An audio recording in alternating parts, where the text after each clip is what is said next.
Hey there folks, the #1 Clipse fan from the Infinite Jukebox, here with another album review, and today I want to talk about the new Clipse record, Let God Sort 'Em Out. I never thought I would say the sentence, today I want to talk about the new Clipse record, on this channel, but hey, anything's possible in 2025, I guess. Nearly 25 years after they first introduced themselves to the general public with their 2002 album Lord Willin', it isn't that uncommon to see Clipse listed among the all-time great rap duos. You know, your Outcasts, your EPMDs, your Eric B. and Rakims, etc., etc. It's not that uncommon, though not necessarily the standard either, to list Clipse as being among those all-time great duos throughout the genre's storied history. And honestly, it is very much deserved, because despite the fact that Pusha T's solo antics, whether it be great solo records or his famous beef with Drake that went so badly for the latter that he actually had to stop being a deadbeat dad, it does feel like the influence that Clipse has on the modern rap landscape is pretty damn colossal. Sure, Pusha T's solo work may overshadow it a bit in the mainstream at this point, but there's no denying one thing. Clipse is easily one of the most important rap acts in general, duos, groups, solo artists, whatever you want to go with, of the entire 2000s. And you know what? After, the two kind of split off into wildly different directions, Legend of Coke rap versus semi-retired Christian rapper, after the 2009 lukewarm original disappointing end to Clipse Till the Casket Drops, neither Pusha nor Malice really ever lost the respect of one of the most die-hard fan bases in rap, even, again, after Malice's god-awful Christian rap kind of outings that no one ever really seems to want to talk about, for good reason. And now here they are back in the studio again for their first full-length effort in 16 years.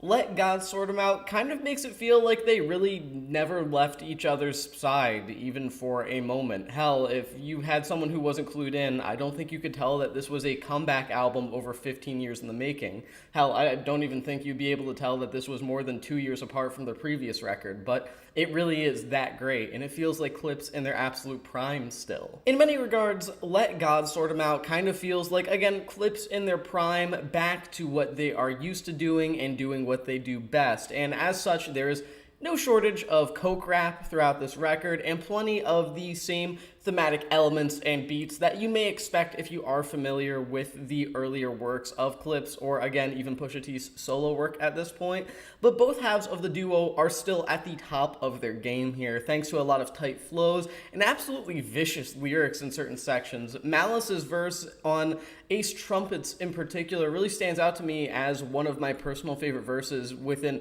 all of rap that I've heard this year so far, and is certainly one of the best verses that Malice has ever put out, attached to the Clipse name or not. I mean, the half of Clipse that I'm talking about here, Malice, is kind of the guy that gets the short end of the stick, and really did have an objectively less noteworthy post-group career, and never really recaptured that same magic that Pusha T did. I mean, Pusha T has how many modern classic solo records at this point, and not to be a hater or anything, but I don't think that even the bigger Clipse fans out there really tend to acknowledge any of Malice's solo work. And as such, it seems that he gets kind of just forgotten about by listeners across the board, the casuals and the diehards alike. And while it is inarguable that Pusha T, both commercially and creatively, achieved much more as a solo artist than Malice has up to this point, it could also be said that Malice has always been the significantly more nuanced lyricist between the two, with almost every track here having at least a couple lines from him that just blow every other MC on the track out of the water, including some favorites of mine: No Mistaking Me for the Reverend, Ushering the Money, My Confession, How Your Pastor Whip a Rolls Royce, That Was Me Pre-9/11 from So Far Ahead, or one of the more emotionally impactful lines of the record, The Way You Missed Mama, I Guess I Should Have Known, Chivalry Ain't Dead, You Ain't Let Her Go Alone, on the track The Birds Don't Sing, in relation to his father's passing. It just goes to show Malice really is not only underrated in general as a rapper, but underrated as someone who contributes to Clipse in general. It does feel that at this point in their very storied history, and in this point in their legacy, that Push kind of gets most of the credit, and he does deserve a lot of credit. I'll get to him in a second, but I do just want to point out Malice really is extremely underappreciated, and I almost can't help but feel that maybe even he is able to acknowledge that, and in turn puts in some of the best work he ever has on Let God Sort Him Out, which is a really wonderful thing to see. As for Pusha T's verses, for anyone who is even remotely paying attention to the rollout for Let God Sort Him Out these past few weeks, past month or so, it comes as no surprise that some of his most memorable bars come out in the form of verbal snipes against other people within the industry, producers, musicians, etc., etc. Whether you look at his more subtle kind of dig towards Jim Jones on the track Chains and Whips, or his direct takedown of Travis Scott on So Be It, which thankfully had its original beat restored about half an hour after this record was put on streaming services, Let God Sort Him Out has plenty of cuts where Pusha goes all out and making his just bitter hatred towards certain people known, and I gotta respect that, because while a lesser rapper would easily come across as bitchy, obnoxious, or whatever, but Pusha T is one of the greatest haters working today. I mean, I know that a lot of conversation within these past, couple of years, year and a half or so, surrounding, who's the greatest hater in music today, has been around Kendrick because of the Kendrick-Drake beef, and while I get that, and I do agree,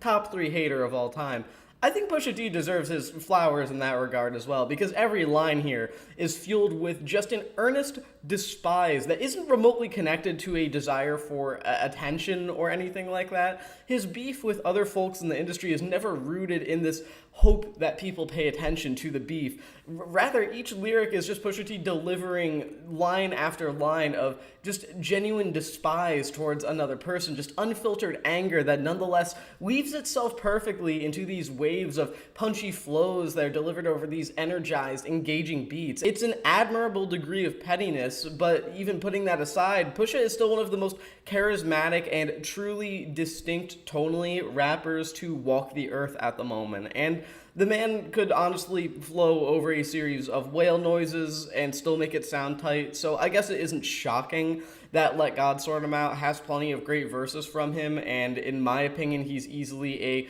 top 50, maybe even top 20 rapper of all time at this point. I think that's pretty inarguable, really. But yeah, Let God Sort Him Out, plenty of great verses from him, and some pretty devastating takedowns of some people that I'm going to assume still, not terribly fond of. Just a hunch. Pharrell's production certainly adds to that sort of classic Clipse kind of feel, especially when you consider his extended history with Pusha T and Malice in the Clipse name, because Pharrell and Chad Hugo's days as the Neptunes saw them behind classic tracks like Lord Willin's Grindin', which is maybe the most iconic Clipse song that they've ever put out, but also Hell Hath No Fury's Mr. Me Too, a major commercial success, at least by Clipse's standards up to that point, and even kind of still today, and plenty of that style is found throughout Let God Sort Him Out, and you know what? I can appreciate that. Much of this record is very synth-oriented, bass-heavy, largely minimalistic kind of beats that create something that the listener can easily latch onto before getting treated to the significantly more complex verses of Pusha T and Malice. And I will say, similar to his glory days with the Neptunes, not every creative interjection that Pharrell has is fully welcome. He has a few actual verses on this record that are easily the most unremarkable moments on the entire listening experience, and a couple of beats, namely All Things Considered and EBITDA, never feel particularly groundbreaking when compared to his career highlights and his best moments with Clipse alike, but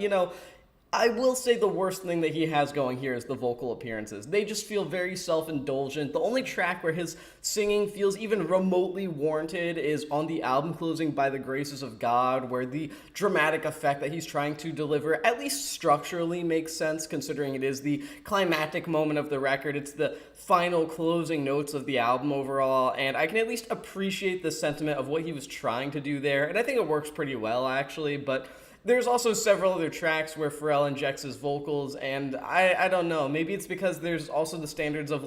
the fun hooks put forth by Pusha T, the genuinely really impressive, soulful vocal work done by some guest appearances by John Legend and a couple other people, but I don't know, as a whole, Pharrell is just not made for that, and even still, I will say Pharrell's sound is still legendary, it's undeniably iconic, And even if it's not perfected here, just as he's never really been a perfect producer, having him back with Clipse on Let God Sort Him Out means that every party involved can kind of revisit a classic sound while also experimenting with it and attempting to branch out beyond its initial ideas even further than they did before, sonically speaking. So even if this album isn't produced perfectly, it's produced extremely well, and I think that Pharrell has ambition here, and it works nicely alongside the pure hunger that Pusha T and Malice put forth. And as a whole, even if I do have my qualms with Pharrell's presence here, I can't really complain when the man is continuing to define Clipse sonically, just as he kind of always has, to an extent at least. It is equally unsurprising that a duo as influential and as beloved as Clipse would be able to get an all-star lineup of features for an album, and that's exactly what Let God Sort Him Out has, an all-star lineup of features that constantly kill it with each verse,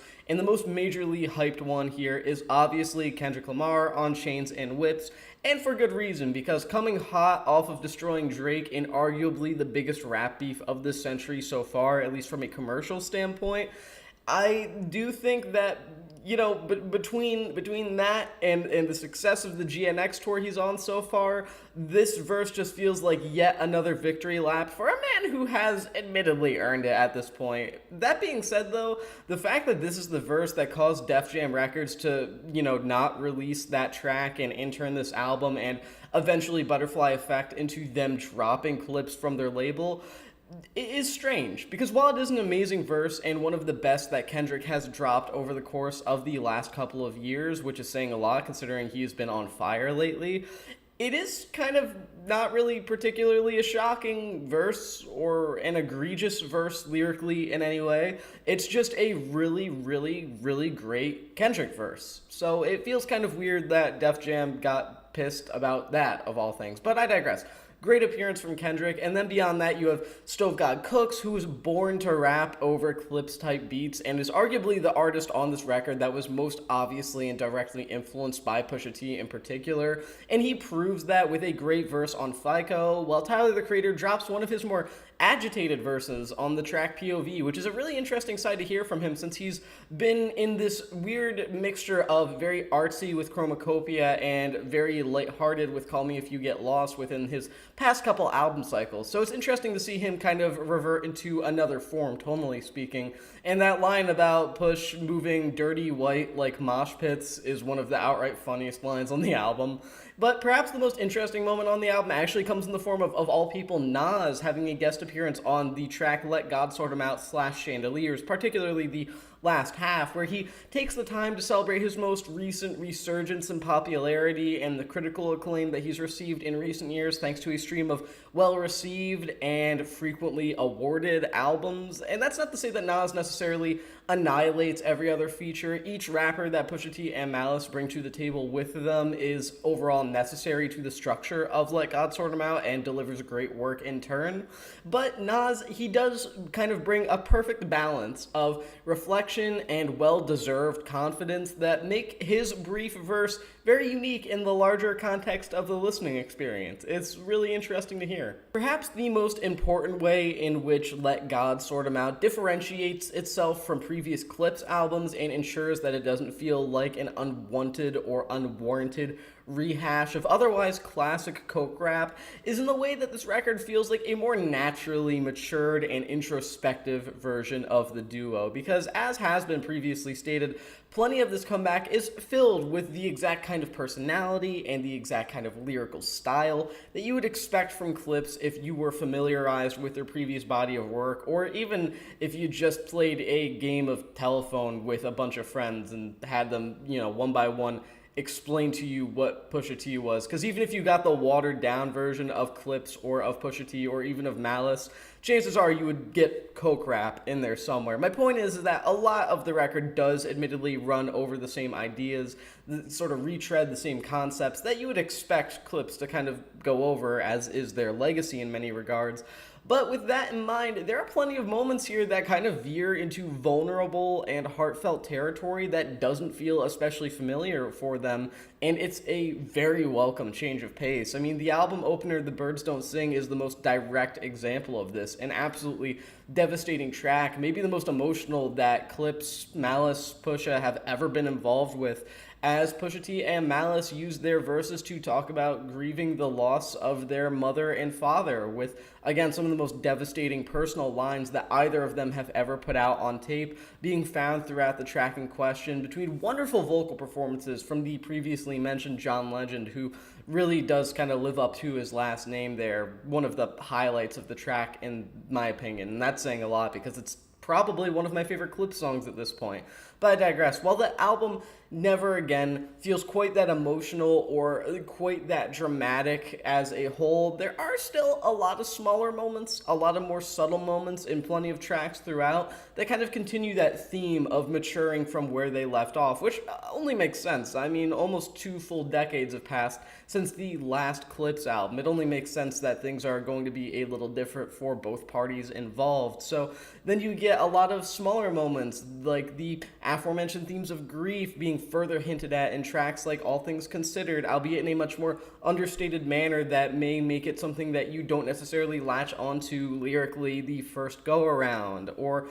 you know, you have Malice, who's bringing to the table a lot of his newer kind of concepts and lyrical ideas of talking about his newfound spirituality or deeper connection with spirituality, and how that connects back to his self-admitted unsavory lifestyle from his earlier years, maybe even when he was still with Clipse during their initial run of records. It just makes for something that's very interesting, and it makes the kind of moments where they explore those themes all the more important, all the more meaningful. Because the thing is if they wanted to phone it in and create an archetypal, mature rap album, they could have completely ditched everything they had ever been known for, everything that they were truly passionate about rapping about, and done some sort of hyper faux introspective kind of record where they got all moody with it and they really thought about life and thought about themselves and the larger context of the universe. But they didn't do that because it's not their thing. But at the same time, they're being completely genuine. They're older now,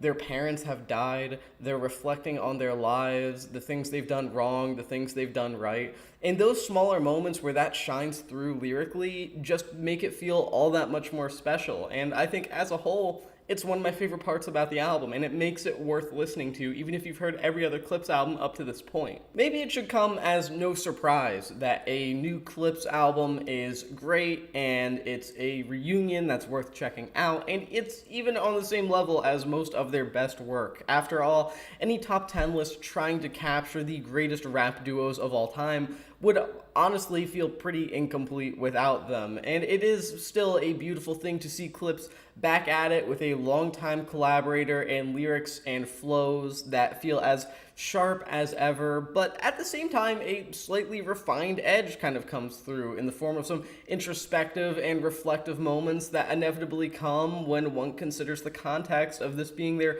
first album in 16 years, with Pusha T and Malice being in completely different stages of their life now compared to what they were at in 2009. And at the end of the day, Let God Sort 'Em Out is equally a celebration of Clipse's legacy and of the fact that they can still nail their unique sound just as well as they did in the mid-2000s, while also being true to themselves now and reflecting on who they were then. And whether this ends up being the closing of Clipse's curtain, so to speak, or just the beginning of a new era for them, having them back and on the same level that they've always been at feels like nothing short of a very wonderful fever dream. I'm going to give this record 4 stars out of 5. And with that being said, thank you for watching The Infinite Jukebox. I will see you in the next one.